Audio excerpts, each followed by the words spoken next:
Thanks for staying with us at Aqueduct Live. Andy Serling in the studio. Acacia Clement will be joining us from down in the paddock for the first three races. Our show today on Fox, 2:30 to 3:30, covering races 4 and 5. We'll handle the early races.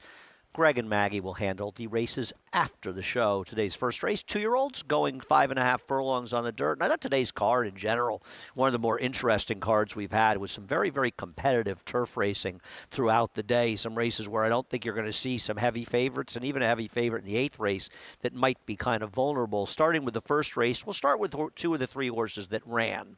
And they all ran the same race, and there's no doubt the 3 Street Sioux ran the best race. Showed a ton of speed, a horse owned by Bill Parcells' August Dawn Farm, going out for Melanie Gibbings. Her horses have been really on fire.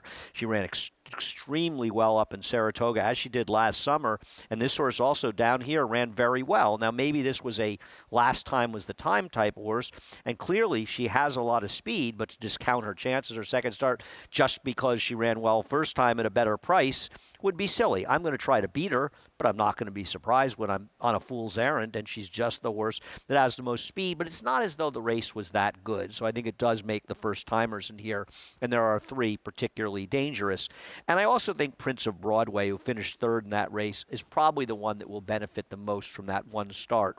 Unlike the other one, Love You, who took no money that day, she got bet, not surprising, a Brad Cox first-time starter. She broke a bit slowly in there, was very wide, and sort of ran in spots. And to me, Prince of Broadway ran like a filly that will appreciate her first start and run a lot better today. So out of that race, she's the one I prefer, but I'm going to kind of cop out with a firster down the rail, the one who is currently the co-favorite at 2-1, Ella Grace. I have to run Son of a Gun as well as a couple of other solid runners. George Weaver, he just seems like his 2-year-olds, whether they get bet or not, they seem to be live more often than not. He's run one so far in the dirt here during this meet, and that horse actually ran second at a fairly big price. I'm going to take a shot. This one's a runner. Not taking a ton of money, but certainly live on the board with Flavian Pratt named to ride. Acacia's in the paddock. We'll get more from her. And Andy, I'll pick up where you left off with the number 1, Ella Grace, the first-time starter for George Weaver. As you mentioned, have to run in Son of a Gun, who certainly has longevity on the racetrack, but is also the half-sister to My Conquistador, who was a turf and synthetic runner, but she was incredibly precocious, winning her first start in the summer on the turf against the boys. She also won the Alcibiades on synthetic. Now, this is a horse, she doesn't look overly turf or synthetic meant. She looks very well spotted here, and as is the case with most of the George Weaver 2-year-olds, they're very powerful, strong, well-muscled coming in, and that's exactly what I'm seeing from this filly. She's also been ultra-professional. Altogether, a very professional group of 2-year-olds here in the paddock. We'll go right next door to her with the 2 Lueza, debuting for Ned Allard, coming in with some very sharp works at Delaware. Originally, Irad Ortiz named, would have been his only mount today, I believe, but Junior Alvarado going to be in the saddle. And this is a filly who is, by practical joke, which certainly you can see dirt sprinters, but she is a tall and leggy type. I'm wondering if she's going to benefit getting a little bit more distance down the line. She's also outfitted with a full cheek snaffle, those bars on either side of her mouth, which is a stronger bit, not when you see it that commonly in thoroughbred racing, but it does help for horses that maybe have the tendency to drift a little bit in and out, and make them a little bit easier and softer. That I think that she might like a little bit more ground and also could strengthen up a bit, but a very good looking and intriguing type coming in here. The other first-time starter is the 6 Spitfire, who has plenty of pedigree on the bottom side, as his half to grade 3 place 2 of a kind, grade 3 place psychoanalyzed, stakes place complexifier. All of those were by overanalyze. She is by McKenzie, which certainly has been a good thing if you look at his 2-year-olds, at least last year in his first crop. However, most of those 2-year-olds benefited with more ground and maybe a little bit later in the season as well.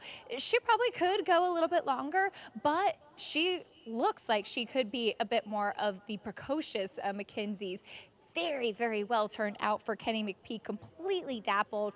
super professional as well, and she's also very strong. Again, one that might benefit with a little bit more ground down the line, as her sire might suggest, but there's precocity on the bottom side, and I see it with her. As far as the three that have run before, I did think that Street Sue ran the best race first time out, but just purely off physical perspective, it's the 5 Prince of Broadway who catches my eye with the one with the experience. She's very athletic. I was not in the paddock for the first race. I believe it was Richard Migliori who said that day that she might need a race to bring things together, and it looks like she has powerful in her hind end. She broke slowly first time out. Would expect her to be sharper out of the gate today and see if she can improve second time out and show that experience may have a little bit of an edge with these 2-year-old races.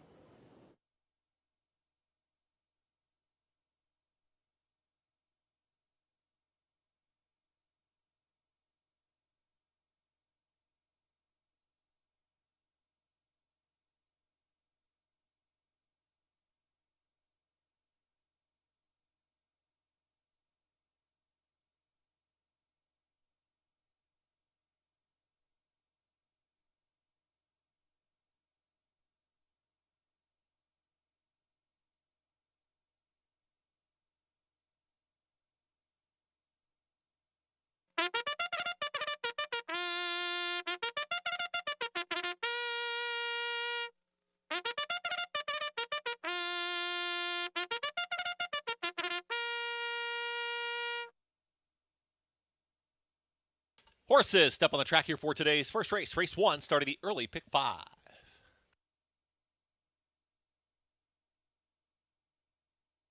Race 1, 5.5 furlongs. Race 1, 7 minutes.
Getting closer to post time. Approaching the gate for race 1.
Runners loading. Post time for today's first.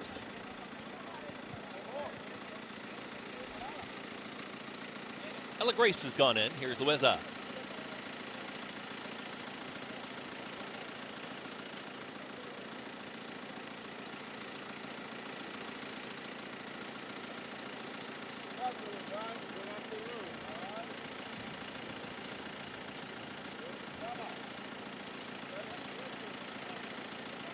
Love you. 2 out. Prince of Broadway and Spitfire.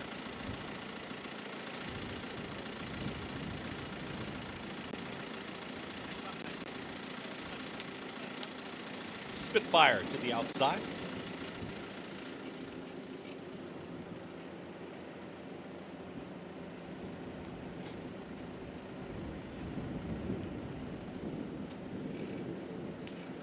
Goes in. All set.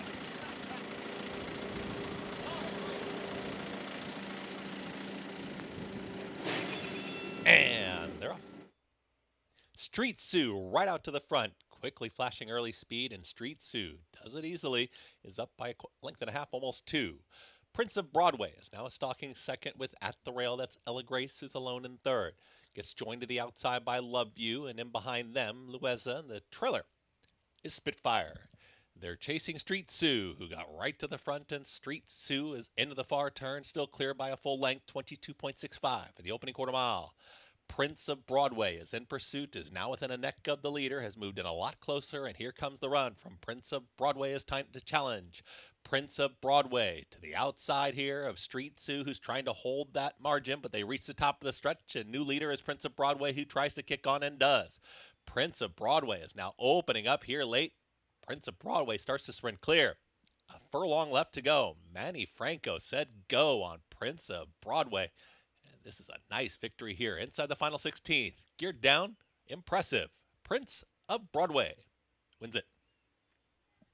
Prince of Broadway over Spitfire. They came a photo. Ella Grace with Street Sue in 1 minute 4.75 seconds.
Order finish. First, the 5, Prince of Broadway. Second, the 6, Spitfire.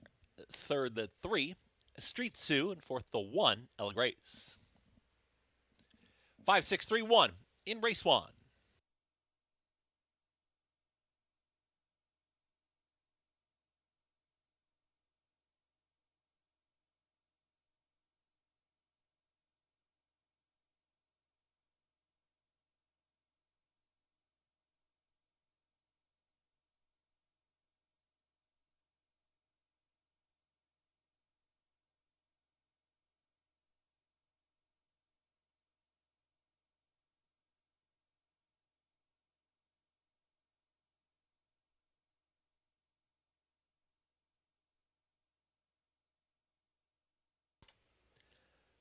Winner number 5, Prince of Broadway.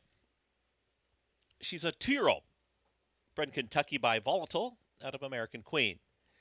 Winning owners, Dub and Rosen. Winning trainers, Brad Cox. The winning jockey, Manny Franco. 5, 6, 3, 1. Prince of Broadway wins today's opener.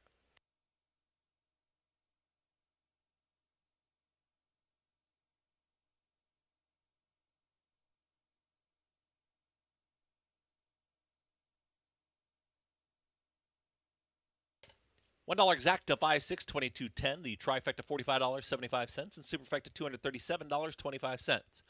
Running time 1 minute 4.75. Up next, it's race 2. Today's second, start of the early pick 4. Race 2 in 20 minutes.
And they're off. Street Sue right out to the front, quickly flashing early speed, and Street Sue does it easily, is up by a length and a half, almost 2.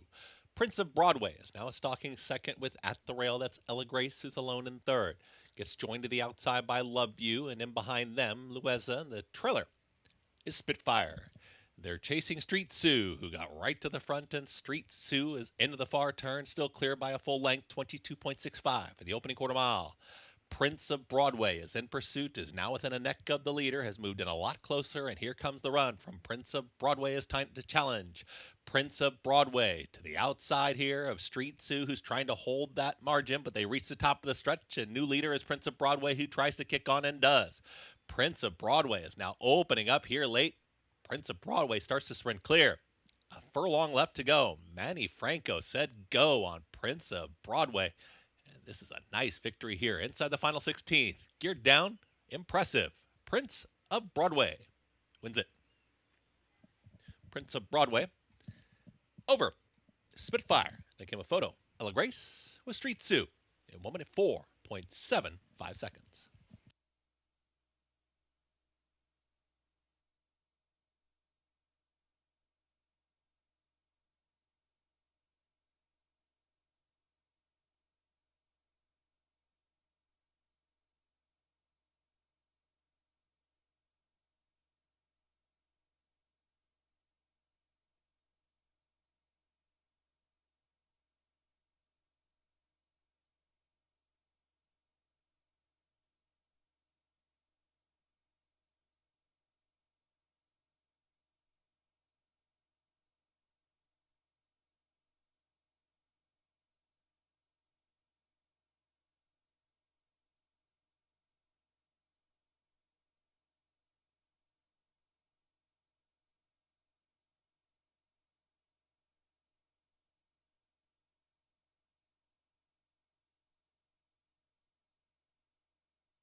They come on for the finish in the Pilgrim Stakes.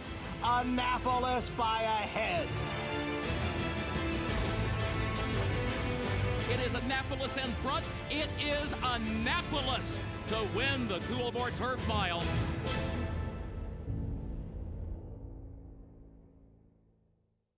Enhance your handicapping with AI Fastbacks, exclusively on NyraBets. Open your NyraBets app, click View Runner Details, and a stat-driven fact will appear for all U.S. thoroughbred racehorses. Download the NyraBets app to start using Fastbacks today. RaceLens is the most in-depth product in horse racing, with unique features found nowhere else. True odds, predictive analysis, and pace projection. RaceLens. It will change the way you follow horse racing and take your game to the next level. Single-day reserved seats in the Clubhouse Grandstand and Michelob Ultra Stretch are on sale now. Plus, book your single-day tables in the Miller Time 4-Star Dave Pick 6 Vodka Picnic Paddock at Surfside Tailgate. Secure your seats at Nyra.com/Saratoga.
Easy win in race number 1 for Prince of Broadway. Brad Cox and Manny Franco teaming up for the win, a much more professional performance than the debut. Race number 2 at a mile and 3/8, I believe, is a fascinating race, and I have no idea how anybody is 8-5 in this field because it feels like a very, very open race. But we will start with the current 8-5 shot, and no surprise, a favorite in a turf maiden race going a long distance of ground, and that's really the subject here. They've never gone this mile and 3/8. It's a Chad Brown horse for owner Peter Brandt. I don't think Mayor of Midnight did that much running last time. I don't know. Saved ground on the rail, angled out in the stretch, did a little running. Maybe the feeling is this horse will improve with more distance. And maybe he will, but he doesn't, to me, have a pedigree that screams he's going to get better with more ground. He ran fine last time. He had a very good trip, and it should be noted that with the rails down on the inner turf course, we saw horses saving ground in both races on that course yesterday do extremely well, and we'll see if Lavian Pratt can work out an inside trip around 3 turns from an outside post. And frankly, a horse inside of him, the 5, Bourbon with Toby, who's a much better price at 6-1 as we head to that one. This is the one that projects to probably be saving ground the whole way because you have to think Kendrick Armouche is going to try to send right to the lead, in which case he may have that advantage of being inside in all the turns. Now, whether or not he's good enough or he wants a mile and 3/8, those are other questions, but it's 6-1 for a horse that should be the speed, who ran pretty well last time out. Seems to me like the 7's an underlay and the 5, a Bourbon for Toby, is an overlay. But of the other horses in the race, the one that interests me the most was the number 4, Royal's Pride. Now, I don't know what kind of trip he's going to work out today, but he did not have a good one last time out. Broke a length slow, took a hold of him, dropped well back, very wide on the second turn, 3 to 4 wide around the track. He was the one horse I thought was really coming at the end, and he just seems like a work in progress and an improved performance off of his debut. A Dubowie, you'd think he should have no problem with the distance, and I think this one at a big price right now at 10-1 could really move forward and be a major factor in this wide open race. The number 2, Spun. I think Spun is an interesting horse stretching out. Whether or not this one is going to prove more distance remains to be seen, and just because the horse is closing from farther back in shorter races doesn't mean that he'll appreciate more distance. But I think he's run okay in some pretty decent fields. Uncatalyzed, who beat him, and Noble Confessor in his debut are good. Asbury Park is a horse that, making its second start off a long layoff, could be very talented. So this is a very interesting horse. He breaks from the rail. It's a good post. But he's a short price, and I'm not sure I want to take a short price on this horse. But I do think he's a major, major player near. However, perhaps a bit of an underlay. And then there's the 6, Fateful Lightning, as Manny and Brad Cox will look to close out the daily double after winning the first race. I don't know. He's a tappet. Maybe he'll improve with more distance. But frankly, I think he's meeting tougher foes than he met in his races out of town as we get more from Acacia. I do completely agree with you on that race, Andy. And we'll take a look at the 3 horses coming out of that May 18th race here in New York, starting off with your current favorite and Mayor of Midnight. I didn't think that he did a world of running the last time out in that race. He had a good trip and he was well positioned, but didn't kick on as much as I would have liked to see in that late stretch. Now, that being said, maybe he will take another step forward in here. He's a 3rd time out for Chad Brown, and he was a horse that was mid-pack inside and couldn't reach the top 2 in there. He is kind of, we've gotten a chance to see quite a few Lope de Vegas, and now, especially in New York, coming over from Europe, he's kind of the quintessential Lope de Vega build. Plenty of substance, certainly on the pedigree. You would think that distance is his friend. Very switched off and laid back here in the paddock. He's absolutely fine. I do just wonder at a short price if he can take that much of a step forward out of what we saw from that last race. I prefer the other 2 from that effort that I'll touch on next. The 5, Bourbon for Toby. He's a horse that first time out I'd written long and lanky, could be turf and more distance, and he has flourished getting a chance to do exactly that. He is a tall, leggy son of Bernardini, and they added the blinkers last time, just short cup, and I do think it caused him to be more forward. Yes, I think being forward was really where you did want to be last time out, but I thought he ran exceptionally well, making the first move and then getting run down late. He has grown into that big frame, very, very fit coming in here for Tom Morley, and like I said, I think that he showed he could handle the distance already. I also agree with Andy on the 4, Royal's Pride, a horse that could move forward as he was very slow last time out, just stops and starts, legging in a little bit late. Another one who absolutely has the pedigree to suggest that distance should be his friend, and I think one that could move forward as he kind of has that typical Dubawi frame, a little bit of a rough, unfurnished build that probably took some racing to come together, and now making his third start, this could potentially be the right place for him. Now the number 2, Spun, he's a horse that I thought off slowly last time out, and very late in the race kind of kicked in. Another one that I think is maybe just figuring things out a bit. He has the demeanor to suggest that adding more distance in here today shouldn't be a problem.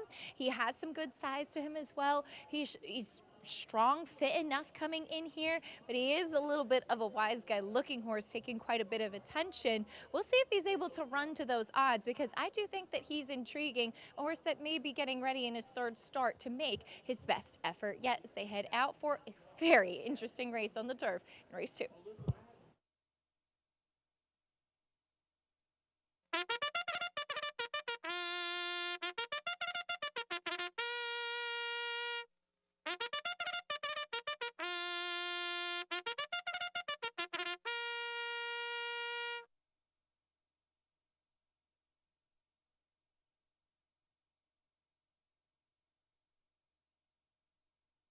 Horses stepping on the track here for today's second race. Race 2, 5 minutes away. Scratch the 8. Race 2, early pick 4 in 5 minutes.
Horses are at the gate. It's post time for race 2.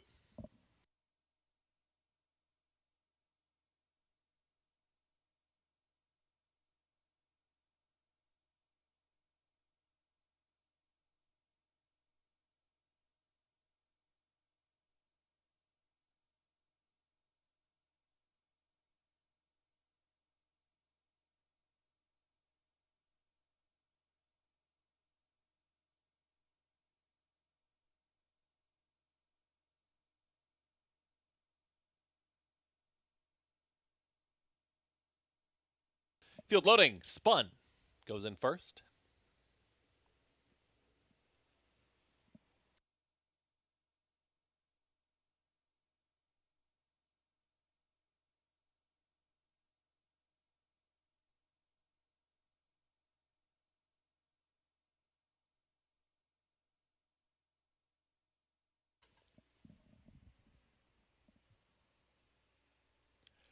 Royals Pride going in, and here's Mayor of Midnight.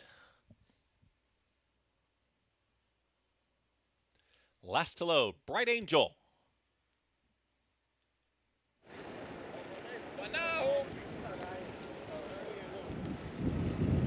Bright Angel goes in, all set. And they're off.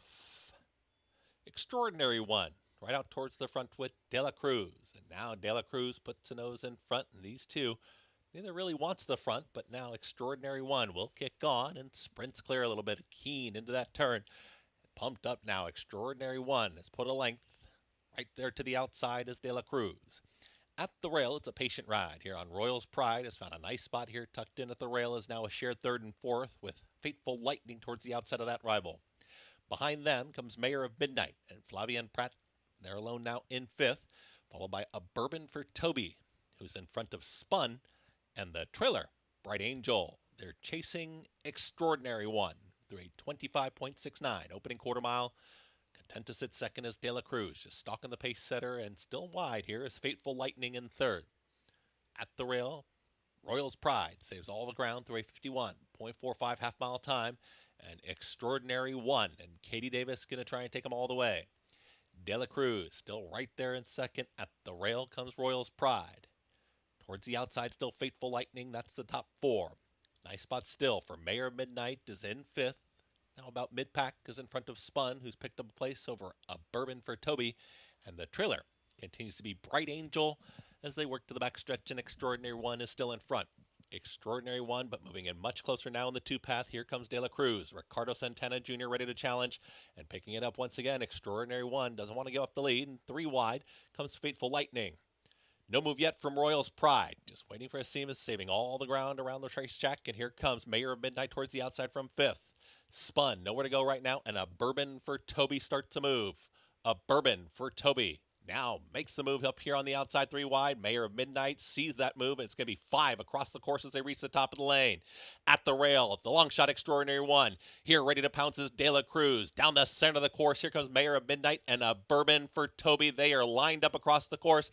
Royals Pride was saving all the ground, now moves towards the outside, and here comes Royals Pride. It's Royals Pride catching it with every stride. Mayor of Midnight ahead in front. Mayor of Midnight's got the lead. Royals Pride, the big danger. It's going to be these two down the line. Give it to Mayor of Midnight to the inside. Royals Pride second, A Bourbon for Toby, then Spun. Another photo with Fateful Lightning in 2 minutes 17.39 seconds.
Order finish. First, the 7, Mayor Midnight. Second, the 4, Royals Pride.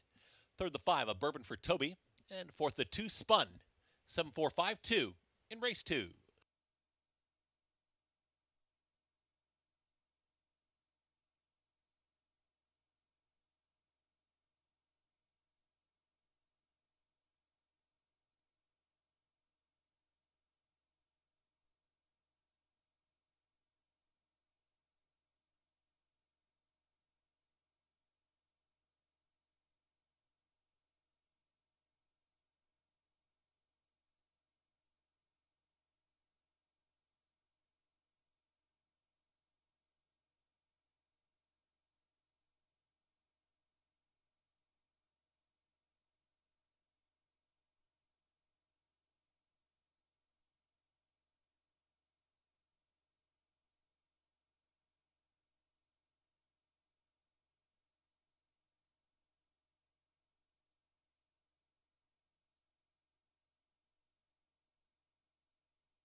Into the winner's circle. The winner of today's second race, the 7, Mayor Midnight.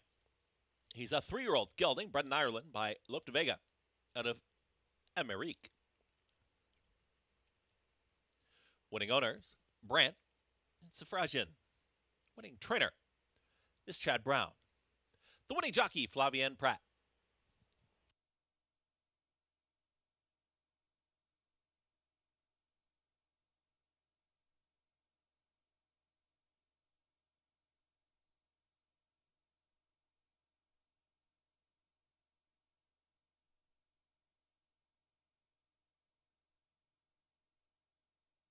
Race official, Exacta 7-4, 2160. The double 5-7, 1460. Quinella 1310. Trifecta $40.75.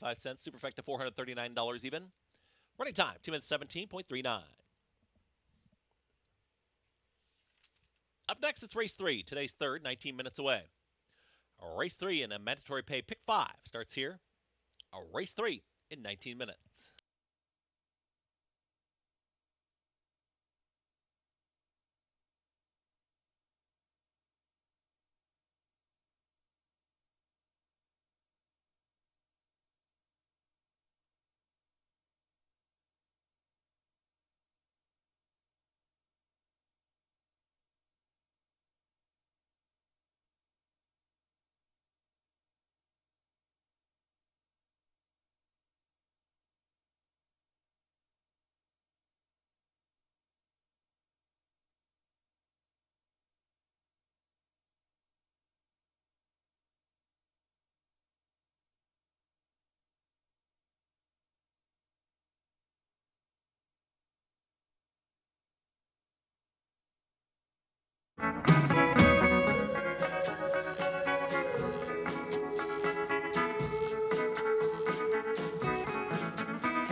And they're off.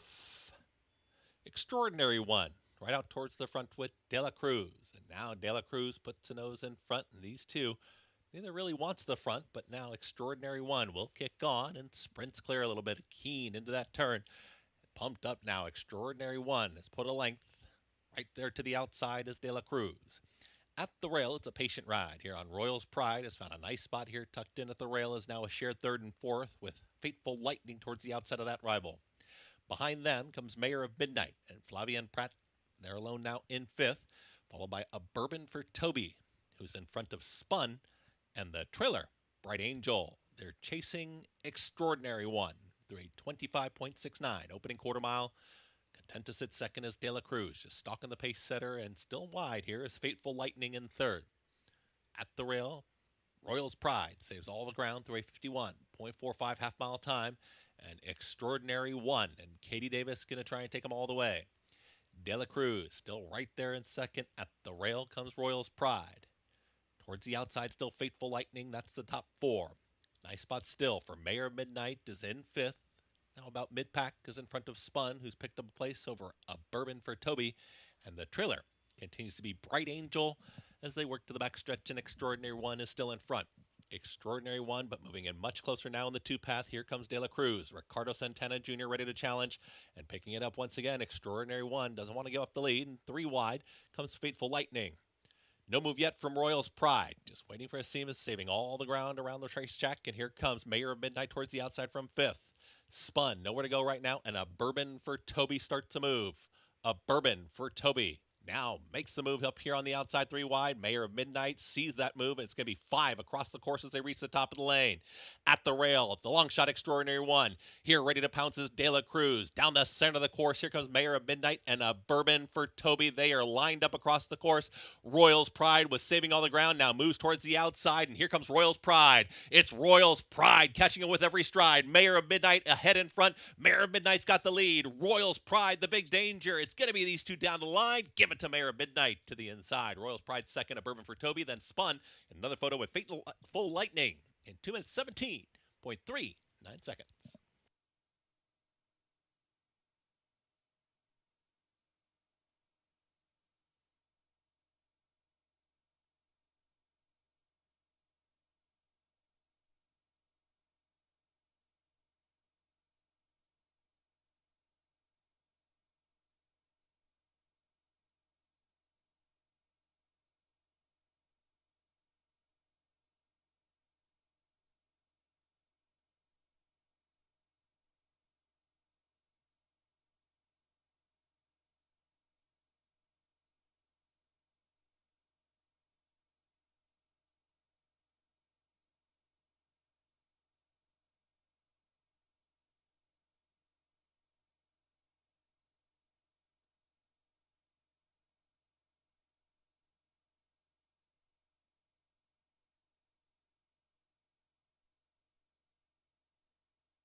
Jackie's Warrior quickly in front here by 2 lengths.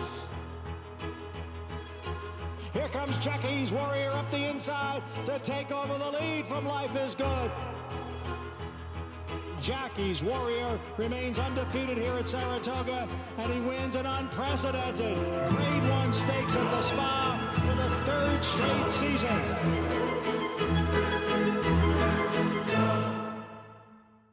Horse racing? Check. Weekly promotions? Got 'em. Huge payouts? You bet. With Naira Bets. Download the app today and bet on any track, anywhere, anytime with live HD horse races, betting tips and tutorials, expert picks, and more. You bet with Naira Bets. Join now for a new member bonus at NairaBets.com. At the Thoroughbred Aftercare Alliance, we believe in giving every thoroughbred a second chance. And thanks to you, the owners, trainers, breeders, and every supporter, you've created a ripple effect of change that's helping these magnificent animals move on to new careers and safe, fulfilling lives after racing. Every single donation, whether big or small, is contributing to a brighter future. But this race is just beginning. Because of you, we have gained incredible momentum and we're ready for more.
Tough photo in race number 2, at least if you were me with the 4, but the 7 guts out the victory for Chad Brown and Flavien Prat. Race number 3, wide open with the scratch, A Beautiful Thief. I'm assuming this horse was in a barn, which is quarantined right now, which is why she couldn't run. She would have been an overwhelming favorite and hard to beat. It makes the race wide open. By post time, the 1 Marco T and the 6 Kerry may be vying for favoritism. And listen, Marco T can certainly win this race. It's a wide open race, but I'm not sure what makes her a relatively short price.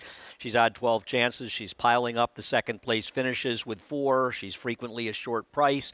I don't think it's clear there's going to be a ton of pace in this race, and she is a horse that's a bit pace dependent. So for me, she can win, but I don't really need her at a short price. Now, as far as the 6 Kerry is concerned, I can understand the reasons to like her. She's got back races that beat these horses, plenty of them. The problems that I have are twofold. First of all, she's a short price. Second of all, she did her best running for Joe Sharp. And I respect Mike Maker as much as any trainer, but she did her best running for Joe Sharp. And I know she's more of a turf sprinter, so I don't care about her last race, except in conjunction with her race before it and her race before that. Yeah, she was over her head in the Caress, but she was horrendous in there.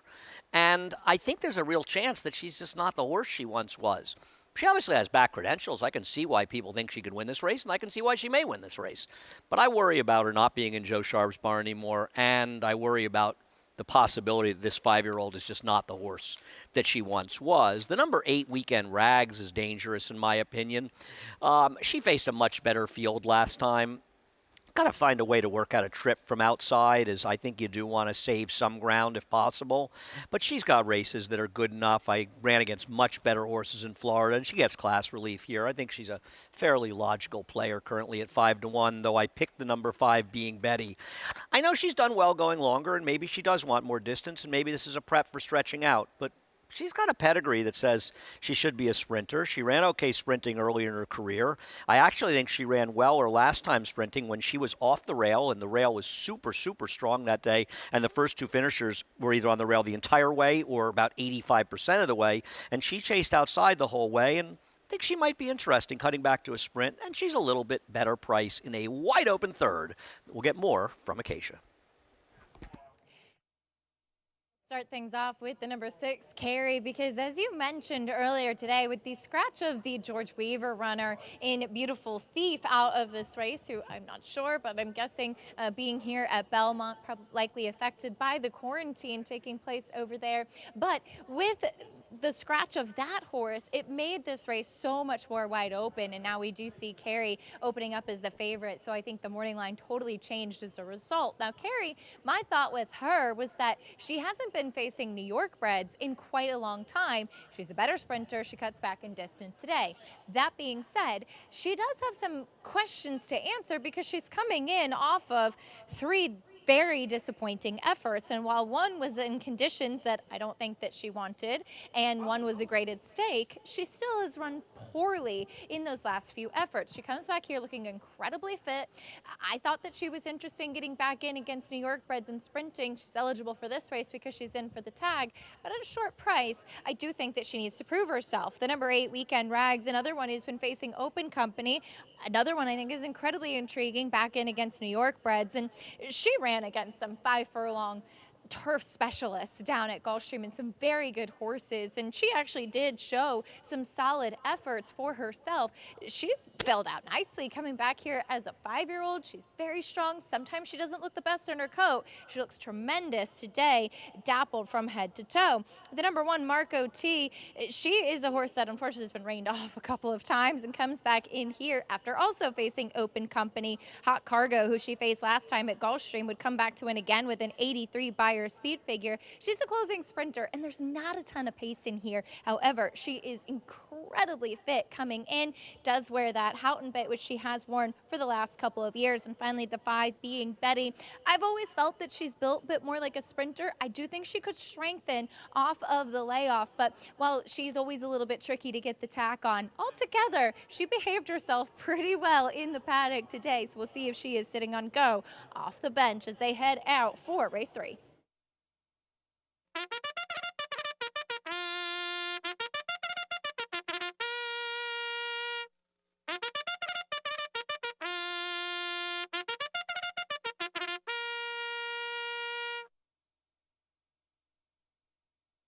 Horses step on the track here for today's third. Race 3 started by mandatory pal pick 5.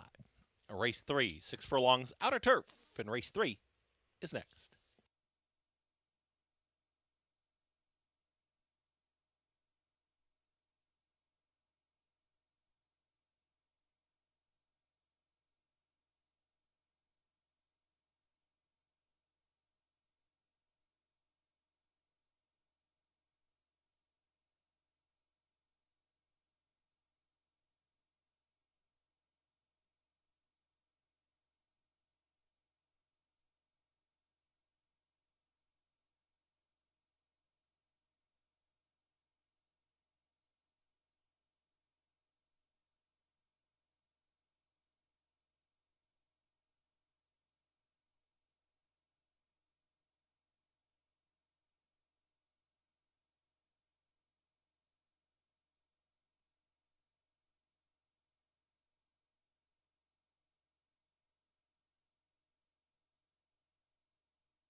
Approaching the gate for race 3.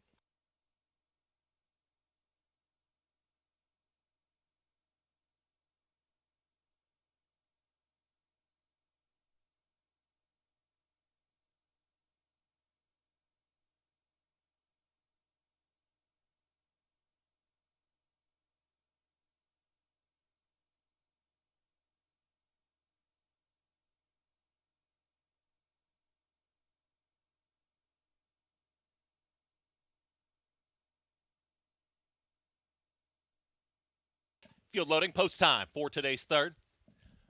Strictly Taboo is stepping forward. Being Betty.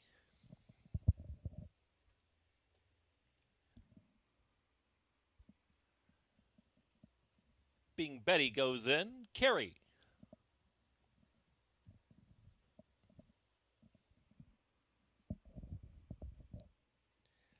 Latest edition. Weekend Rags.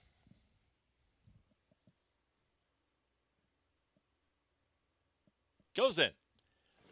All set.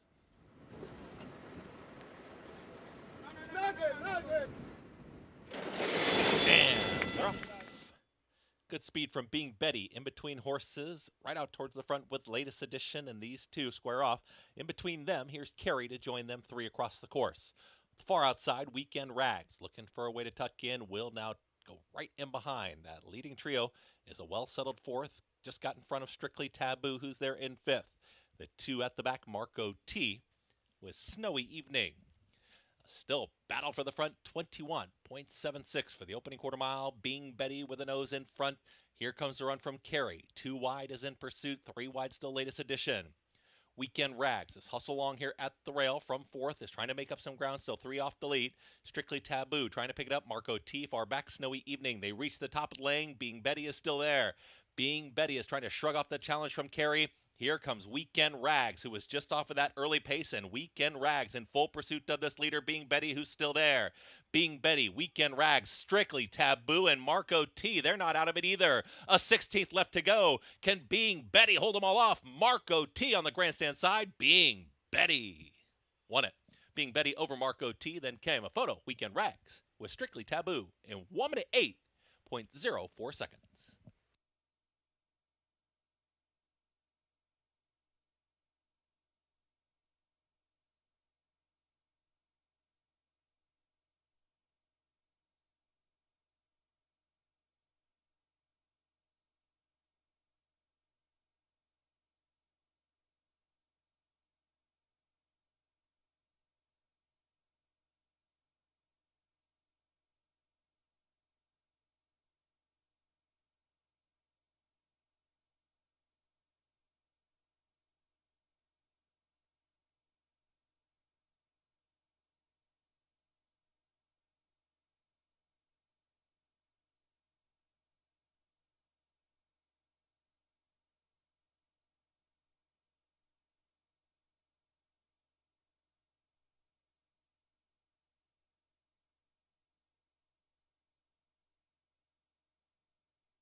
Order finished. First the 5, Being Betty. Second the 1, Marco T. Third the 8, Weekend Rags. Fourth the 4, Strictly Taboo. 5184 in race 3.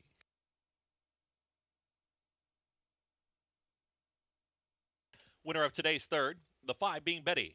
She's a 4-year-old, bred in New York by Weekend Hideaway out of Lady Joan. Winning owners, Hillyfield Stable. Winning trainers, Phil Serpy. The winning jockey, Jose Lescano. Being Betty, bred in New York by Hillyfield Stable. She's a homebred. Race official, Exactify 1, $15.80. The double, $40.75. Trifecta, $22.12. And Superfecta, $175 even. Pick 3, $117.50. And running time, 1 minute 8.04.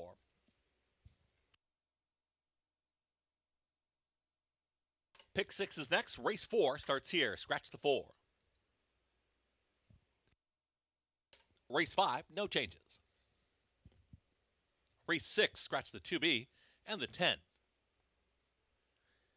Race 7, scratch the 4 and the 6. Race 8, scratch the 1, 1A, and 8.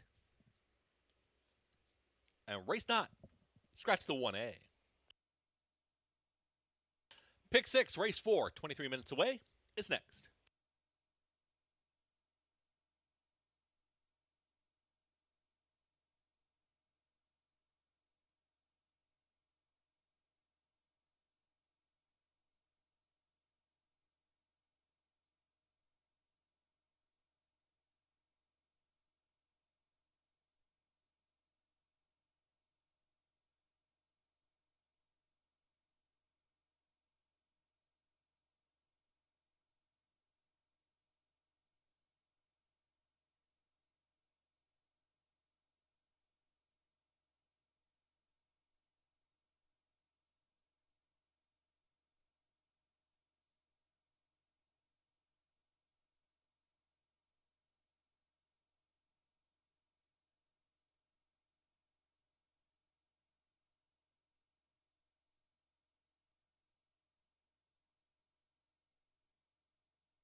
Good speed from Being Betty in between horses, right out towards the front with latest edition, and these two square off.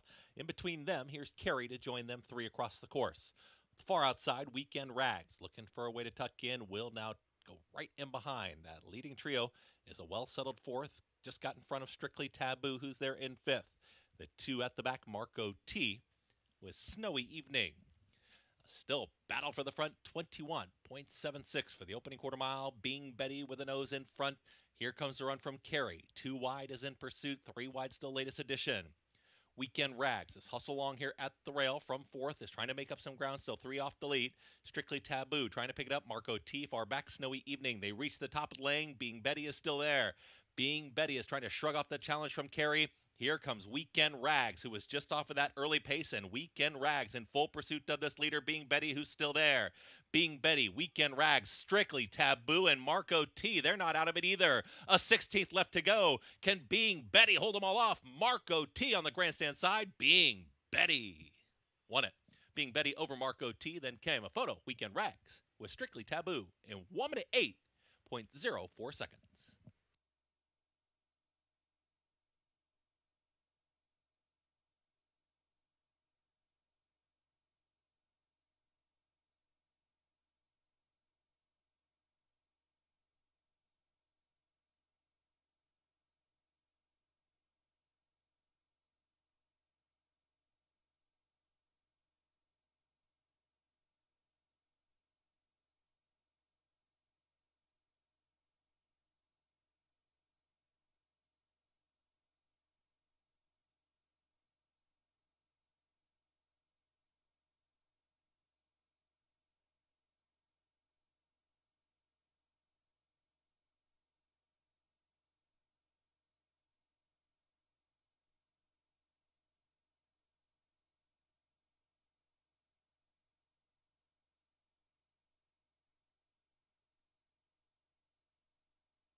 A sizzling sale.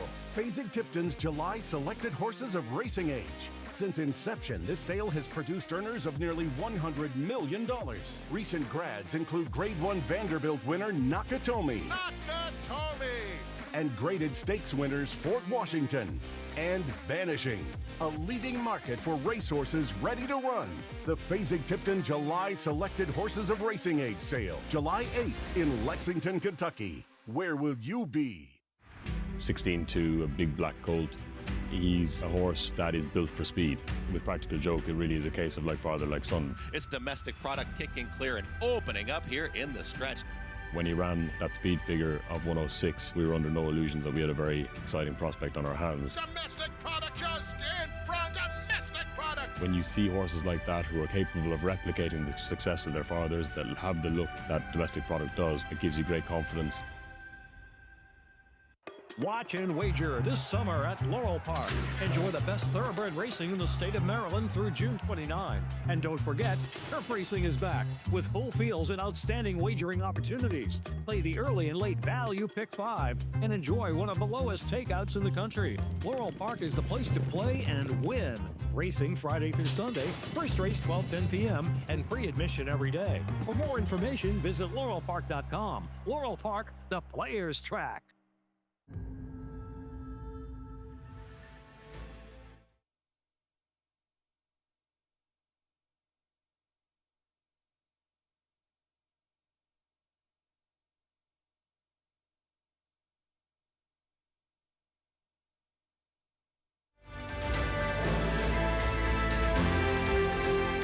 $450,000, $350,000, $325,000.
Horses stepping onto the track here for today's fourth race. Race 4, 6 minutes away. Scratch the 4. Race 4 started the pick 6, 6 minutes.